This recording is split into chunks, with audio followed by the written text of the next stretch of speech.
সবজি ও ফলে চীনের রপ্তানি বাড়বে যথাক্রমে 6.4 ও 5%। চলতি বছর ধানের শস্য উৎপাদন আগের বছরের চেয়ে কিছুটা বাড়বে। সেই সঙ্গে সয়াবিন সহ কিছু কৃষি পণ্যের আমদানি কমাতে পারে বলে জানানো হয়েছে সোমবার প্রকাশিত চীনের কৃষি পূর্বাভাস প্রতিবেদনে।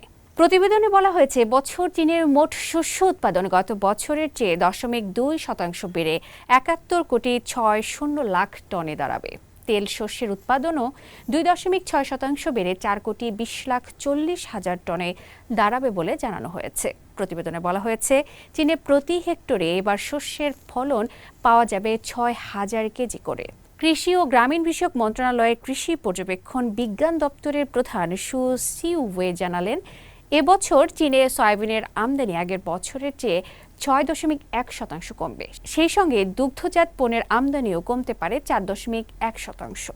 অন্যদিকে প্রতিবেদন অনুযায়ী সবজি ও ফলে চীনের রপ্তানি বাড়বে যথাক্রমে 6.4 ও 5%। তবে আন্তর্জাতিক বাজারকে চীনের অর্থনীতির পরিপূরক আখ্যা দিয়ে প্রতিবেদনে বলা হয়েছে, পোলট্রির মতো কিছু পণ্যের আমদানিও বাড়তে পারে। সেই সঙ্গে দুগ্ধজাত পণ্য সংক্রান্ত শিল্পের সম্প্রসারণ ঘটার সম্ভাবনা রয়েছে।